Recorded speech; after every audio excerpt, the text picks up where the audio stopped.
I'm telling you, man, people these days love weird nonsense in their video games. Listen, I played through those stupid things you guys made back in '06. It's a fun idea, but nobody does that anymore. Look, I'm sure there's someone in there with some kind of pull with BK Corporate. You get some suit to pull a few strings, partner with a studio, you got yourself a modern game with the king. Like, I can't think of who wouldn't want that kind of thing these days. Sir, it is the day before Christmas Eve, and I was supposed to be home 2 hours ago. Now, are you going to order something, or do I have to call the police?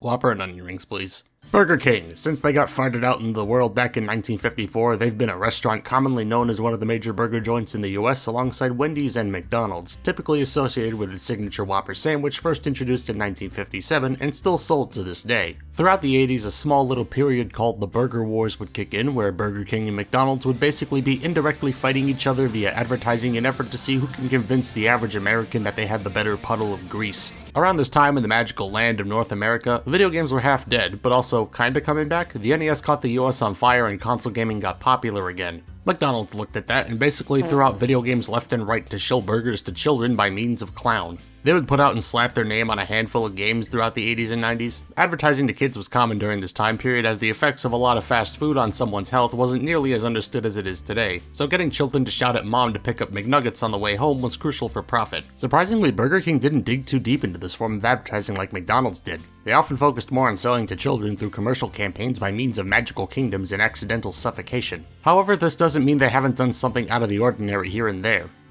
Enter the King. The King has been around as early as 1955 as this lovable cartoon idiot. Fast forward to the late 60s and early 70s, and we get a new Burger King, also a cartoon. The late 70s and 80s also brought us these terrifying things, including one featuring a tree that reminds me way too much of that stupid meme that's been floating around. After 1989, the King kinda just vanished entirely and wouldn't be seen for a while. Then in 2004, Burger King airs a commercial that would reintroduce the King to the world in the form of this.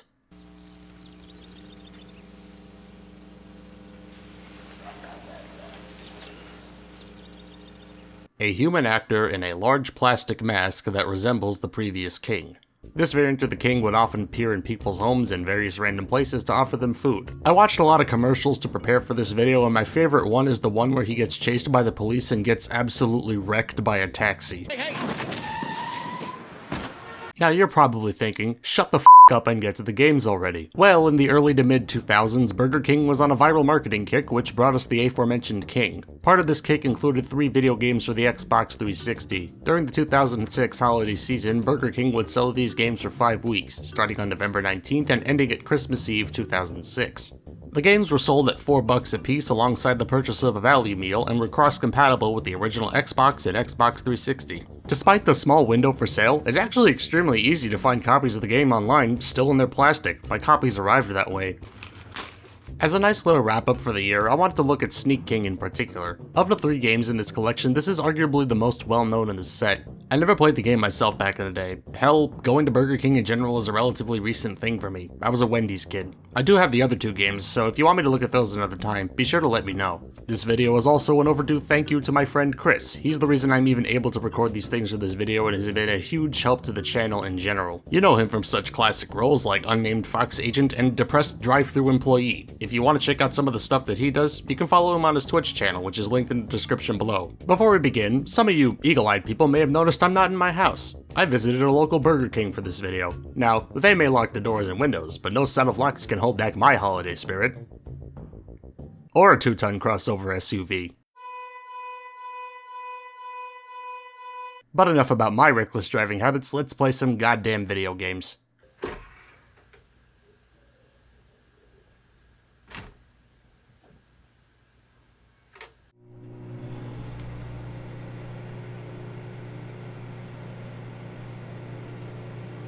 So the game opens up with a live-action title screen of the King sneaking around someone's home, presumably for a break-in, only to present us with the game's title on a tray. Starting a new game brings us to our first location, a lumberyard. Odd choice for the opening to a Burger King game, but hey, I didn't make it. We're presented with an area we can run around freely with these newspapers scattered about. If we walk up to one, we're presented with our first mission prompt, which acts as our tutorial for the game. Your main goal in Sneak King is to more or less reenact the commercials they're based off of. Go around the world and surprise people with hamburgers. That's basically it, really. I could end the segment right here if I wanted to. The game is extremely simple, and most missions follow the same formula. You're typically tasked with delivering burgers to people without being seen or heard. Stealth is a large component of this game, and the vast majority of missions require you to be stealthy in order to get the highest score possible, which is determined by the following: the method by which you deliver the food, your flourish, how hungry the person is, how close you are to said person, and the delivery chain. There's a set amount of people in each area, and whoever is hungry at the time is determined at completely random intervals depending on the mission. You can easily identify a hungry person by this burger appearing over their head in one of 5 states: green, yellow, orange, red, and flashing red, with green being the least hungry and flashing red being the most hungry. Of course, hunger has a time limit which can be long or short depending on the mission you're doing at the time. The longer you wait, the more you're rewarded in your multiplier. Wait too long and the people, I shit you not, will slump over from starvation. Sneak King is a game where people starve to the point of going into a coma because they didn't get any Burger King in time. These people need help. Range is pretty self-explanatory as just mentioned. The closer you are to the person, the better the multiplier. If you're behind them by a couple of feet, you won't get a high multiplier, but if you can practically smell the detergent they wash their clothes with, the game will reward you handsomely. Flourish is determined by a meter that appears whenever you deliver food. Press A at the right time for the highest possible multiplier, the king will do a little dance and deliver the food in question. Burgers, sandwiches, fries, onion rings, coffee, all are on this plate and occasionally defying gravity. Typically you want to be as close to someone as possible while they're at their hungriest to maximize the points that you get. You can also drastically increase the amount of points you get out of the gate based on how you deliver the food. Simply walking up to someone and being a massive creep nets you a base score of 100 points on top of whatever multipliers you get in the delivery. However, if you hide in locations such as dumpster, trash, dirt pile, people's homes, and actual porta potty, you get a base score of 500 points. Combine this with the right multipliers and you can get tens, sometimes hundreds of thousands of points in a single delivery. Though I question the taste of someone who eats food handed to them by someone who just exited a bathroom. Where did that come from exactly, and where have you been keeping it? Control-wise, it's fairly simple. Interact with the world with Y, deliver food and determine flourish with A, left stick to move, hold right trigger to sprint, and press left stick to do this.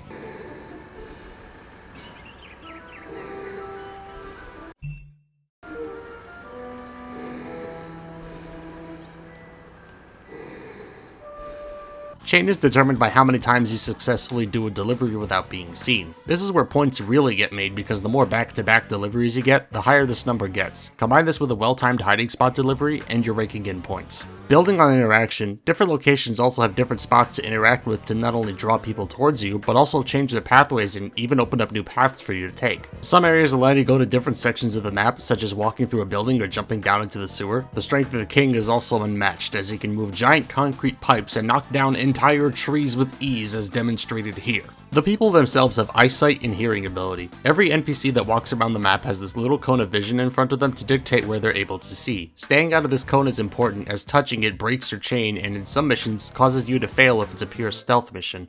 It doesn't matter if you're in direct line of sight of an NPC or literally smelling their hair, as long as you're not in that cone or making any noise, you are perfectly safe to do your delivery. If you've ever played that old Flash game, The Classroom, the rules in Sneak King work similarly to that. This meter on the minimap shows how loud you are being at any given time. The higher the black, the louder you are. If you run too close to an NPC, their attention will be drawn to you and you'll be seen if you're not careful. There isn't really much of anything in terms of story. In between each section, you get these little newspaper segments which detail the king interacting with the population at large. No words were exchanged, but the king flashed a reassuring smile.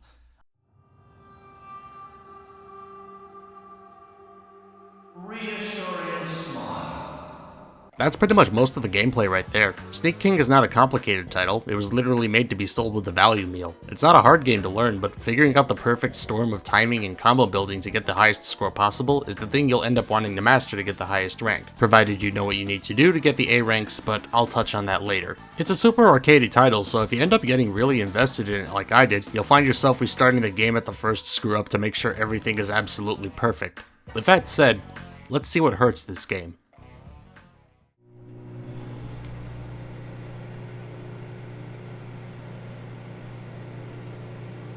While this game doesn't have much going on under the hood, I will say that I do have a few issues with it, mainly in terms of performance and camera control. The game runs smoothly, no questions about it, but there are some things that are a bit on the rougher end of the spectrum. Licensed games were the bread and butter for Blitz, with Burger King being no exception, and licensed game do what licensed game do best. Where jank exists, jank will come, and good mother of God, this camera! To start off, the camera controls are inverted with no way to change them. This isn't a huge deal as it's something you can get used to real fast. However, this is one of those cameras that does not like solid objects, and man is it bad in this game. When you're in a wide open area, the camera functions normally, but as soon as you come near an object, it doesn't pass through it or basically just zooms in all the way. It's not bad enough to intrude on gameplay too much, but sometimes you can get into certain spots where the camera will just not want to go. On rare occasions, you can go into a spot one time and the camera will work normally, but sometimes you can go back to that exact same spot and the camera will have a fit and not work with you. There are some moments where the animations don't work quite that well and are mostly cosmetic, such as doors not closing and one occasion having a person getting stuck in the faint animation but was still moving around and getting hungry like normal. But there is one that is really frustrating, and that's in the construction site. Obviously, the busiest sounding theme is going to have props to fit, and there's this crane lifting and dropping another concrete pipe to essentially open and close a pathway for you. However, as I have been talking about, animations break, so there's moments where the path is actually usable as far as the game concerned, but the animation doesn't reflect that, which is easily going to fool a first-time player and waste precious time. This is also one of the few glitches I recall that happened very consistently. It's not a rare glitch by any means. Speaking of things that frustrate me, rankings. I mentioned Sneak King is an arcadey game, so there's rankings and an emphasis on getting as much score as you can, or finishing something as fast as possible, depending on what the mission has you do. However, Sneak King has an issue where it doesn't tell you what the requirements are until after you beat the mission the first time.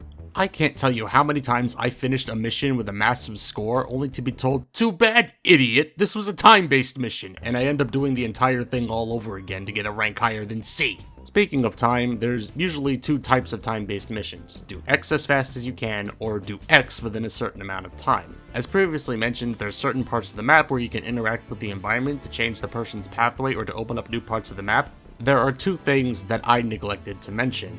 1. These parts reset every time you start a mission.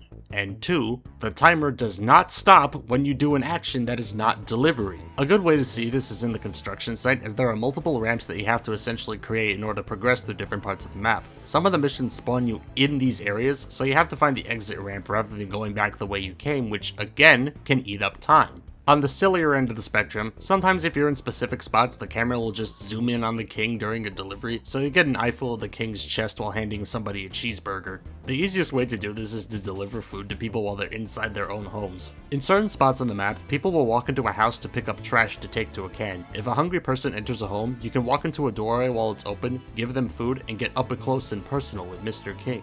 Also, the trash bags people carry. Strange thing to talk about, I know, but I was in the construction site when I noticed that they have no bottom polygons. The bags are completely hollow. Some of the writings in this game are also a little bit weird. Reading most of them, it was obvious the devs were having fun with the game and leaning into the ridiculousness of the whole concept, especially with BK themselves driving the direction of the game based on the reading I did. There were a couple of lines that were genuine head scratchers, even with context behind them. One line came from a time-based mission in the cul-de-sac and mentioned, "The king doesn't get dizzy, he gets freaky," and another mission in the same area asked me to deliver my meaty treat to 5 men. What are you trying to tell me, Burger King? Lastly, I know I said this game ran fine, but when this game crashed, oh boy, did it crash. It crashed on me twice, and though the first time was fairly standard, the second time when the construction site was actually kind of funny. The king left this plane of existence trying to enter a hiding spot.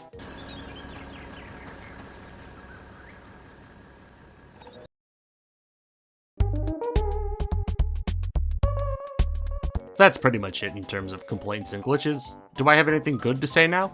Thankfully, yes.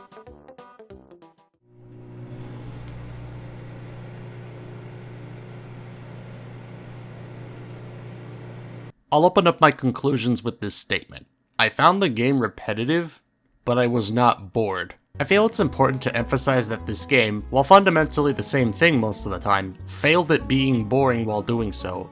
I think the fact that this game has this score and time trial based approach to most of its missions is what makes it shine. I found myself having a lot of fun with the game early on. Additionally, the game keeps itself fresh instead of rehashing the same 20 missions in every area. The vast majority of the missions in this game try to do something different to challenge the player or to make them think about how they approach the level in terms of strategy, even if they all follow the same basic premise. For example, early on the game's missions are fairly simple, like deliver 3 sandwiches, jump into hiding spots, perform a flourish on several deliveries. Followed by, deliver sandwiches to get X amount of points, deliver food only from hiding spots, make this many deliveries in X amount of time. And then it starts going off the wall in the form of make X amount of deliveries without missing a single one, deliver this amount of sandwiches but only do it to people who are a specific level of hungry and do the best level of flourish each time, deliver food to different levels of hunger and don't repeat a single one. You know what?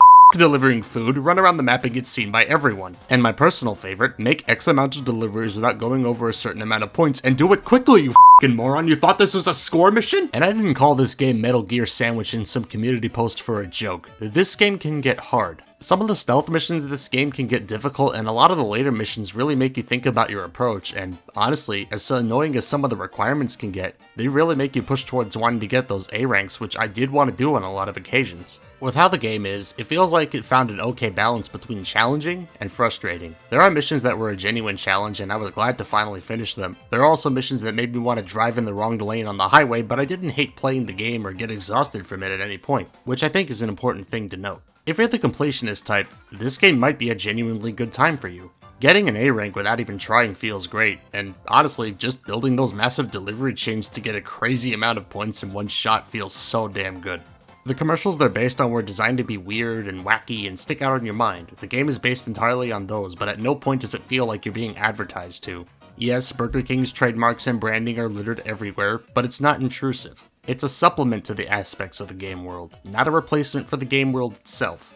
For examples of what I mean by that, look at Pepsi Man. Pepsi Man is an okay game in its own right. It's a fun by the skin of your teeth runner game, but the branding? The title screen is Pepsi, the character is Pepsi, the health is Pepsi, the lives are Pepsi, the trucks are Pepsi, the billboards are Pepsi, the obstacles are Pepsi, people are starting actual riots over Pepsi, you save people from an actual plane crash with Pepsi. An entire city is plastered wall to wall with Pepsi. It is Pepsi all the way down. I like Pepsi, but holy shit. Do not get the impression that I am dunking on Pepsi Man. I played through and enjoyed the game. Pepsi Man as a concept is ridiculous within itself. I love the idea, and I seriously wish they did commercials with the character outside of Japan. The game does the same thing Sneak King does, provide a fun experience while telling you to consume product, but what Pepsi Man does differently to Sneak King is that you're never not seeing Pepsi or its logo occupy some of the screen at any given point. Now, Sneak King does this too to some level. You're basically exposed to the Whopper anytime you're in a mission, not to mention the existence of the King as a whole. The thing is that it is nowhere near to the intrusive and over-the-top level that Pepsi Man is. The Whopper is there, but the Burger King branding is not in your face all the time. For this is a Pepsi game. You're playing Pepsi Man on your PS1. Did you know this is a game about Pepsi? Here's an entire wall of cans in case you forgot. What I'm trying to say is that both games do things differently when it comes to the product they are ultimately shilling. Pepsi Man is fun, but it feels more like a commercial disguised as a video game.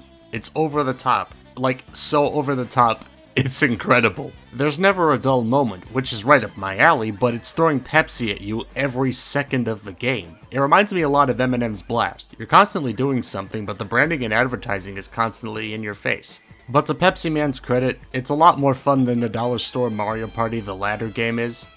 It's also kinda short. I emulated the game well before this channel was even a concept, and it wasn't too long. On my playthrough to get the footage you're seeing now, beating the game front to back only took around an hour. Sneak King is also fun, but it feels more like a video game disguised as a commercial. Sneak King feels more fleshed out than its soft drink sibling. It also feels like it has more common blood with a kid's meal toy. It gets people into the restaurant to buy food for their kid or something, they grab the game, and little Timmy shoves french fries into his face while laughing at the funny Burger Man on the Xbox. The point is that it created a potential customer, and it gets people talking about Burger King through word of mouth. It's all viral marketing at the end of the day. You make weird commercial, people talk about weird commercial. You make weird game about weird commercial, kids beg mom and dad to go to the restaurant. They buy food, they buy game, customers created, and CEO gets to go home to a house made of money. I feel Burger King pulled off advertising a little better than its counterpart. Sneak King knows what it is, and it doesn't have to remind you that this is a Burger King game at every single rendered frame. It and Pepsi Man are both good for different reasons, but despite the fact that you're literally playing as a mascot for the restaurant, the advertising should take a backseat. It feels like Blitz and Burger King wanted to make a game that is driven by fun, with the commercial aspect riding shotgun. Sneak King isn't a fantastic game by any stretch of the imagination. It's not going to blow anyone away, especially now, but it's a decent game. It's okay, it's worth a look, even if just once. Thank you for watching, leave a like and your thoughts down in the comments below, and be sure to subscribe for future videos. Follow me on Twitter and Instagram, handles on screen and linked below. Also be sure to check out my friend Chris at twitch.tv/cdub629. I'm Mr. Max, Merry Christmas, Happy Holidays, Happy New Year. I'll see you next time.